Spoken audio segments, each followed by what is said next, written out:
Romantic interlude in Japan, 1888. Rizal arrives in Yokohama. Early in the morning of Tuesday, February 28, 1888, Rizal arrives in Yokohama. He registered at a Grand Hotel. The next day, he proceeded to Tokyo and took a room at Tokyo Hotel. He stayed from March 2 to 7. He was impressed by the city of Tokyo. He wrote to Professor Blumentritt, "Tokyo is more expensive than Paris. The walls are built in cyclopean manner. The streets are large and wide." So, niabot si Rizal sa Yokohama sa buntag sa Martes, adlang nga February 28, 1888. Then, pag-abot niya sa Yokohama, nagpa-book din siya hotel. Then, pagka next day, nag-proceed na siya sa yung hotel nga gipag-book kung asa siya gusto mag-stay. So, nag-stay siya dito from March 2 to March 7.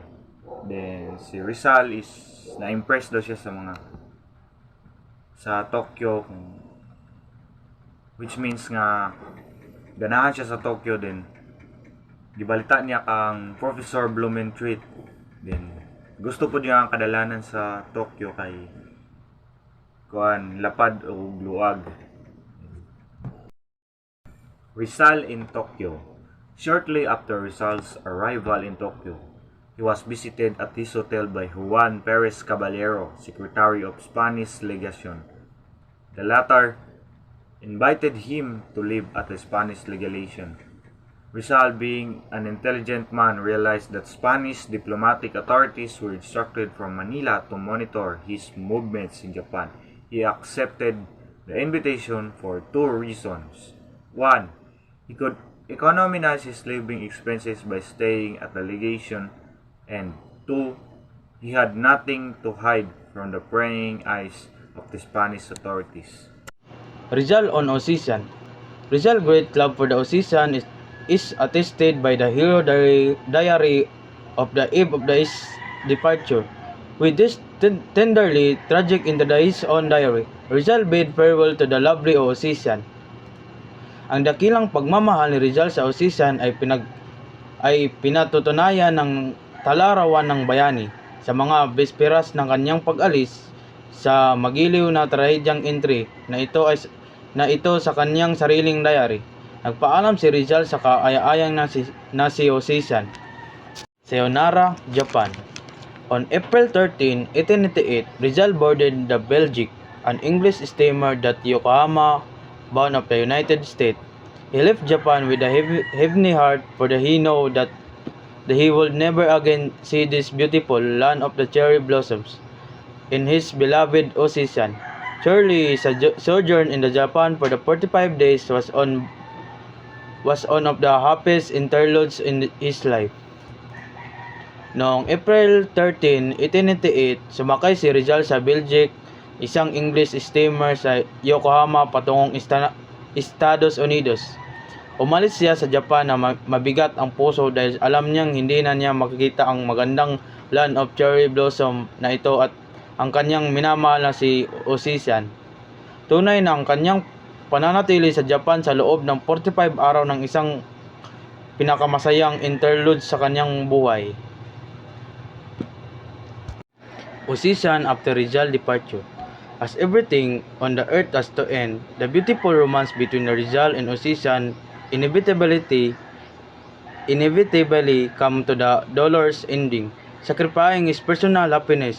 Rizal had to carry on his libertarian mission in Europe. Accordingly, he resumed his voyage, leaving behind the lovely Osisan, whom his personality left broken-hearted by the departure of Rizal.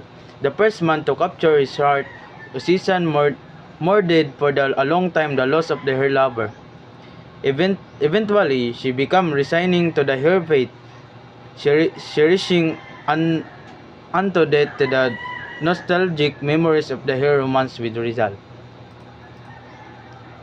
Nang umalis na si Rizal sa Osisan, isang Hapones na nagtatrabaho sa sambayanan ni Rizal sa Dapitan ay nagbuwis ng buhay noong 1899. Ang eksaktong mga dahilan para sa kanyang pagpapakamatay ay nananatiling hindi malinaw. Ngunit maaring ito ay naimpluwensya ng mga personal na isyu o emosyonal na pagkabalisa.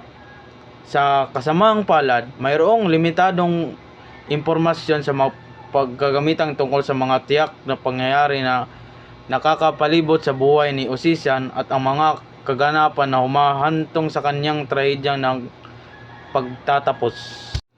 Voyage across the Pacific. Despite his surrounding heart, Rizal enjoyed a pleasant trans-Pacific voyage to the United States. On board the ship, he met a semi-Filipino family name is Mr. Rinaldo Turner. His wife is Emma Jackson, daughter of an Englishman, their children and their maid servant from the Pangasinan. One day, one of the children, a bright young boy, asked Rizal, "Do you know, sir, a famous man in Manila named Rizal? He wrote a novel o Noli Me Tangere." "Yes, iyo, I am Rizal," replied Rizal. In great joy, the boy rushed to his mother, informing us that the famous man is their fellow passenger. She felicitated Rizal, feeling proud that they were traveling with a celebrity.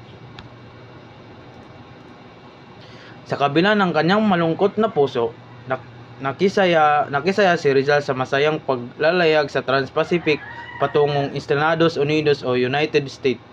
Sa barko, nakilala niya ang isang pamilyang semi-Pilipino na si Mr. Rinaldo Turner, ang kanyang asawa na si Emma Jackson, anak ng babae o isang English, ang kanilang mga anak at ang kanilang aliping babae mula sa Pangasinan. Isang araw ay tinanong ni Rizal ang isang batang lalaki na isang batang matalino, "Alam mo ba, Ginoo, ang isang sikat na lalaki sa Manila, nangangalang Rizal, sumulat siya ng nobela o Noli Me Tangere?" "Oo, iyo, ako si Rizal," sagot ni Rizal. Sa sobrang tuwa ay sumugod ang bata sa kanyang ina, pinaalam sa kanya na ang sikat na lalaki ay kapwa nila pasahero. Siya ay nag-felicitate kay Rizal. Feeling proud na siya ay naglalakbay kasama ang isang celebrity na si Jose Rizal.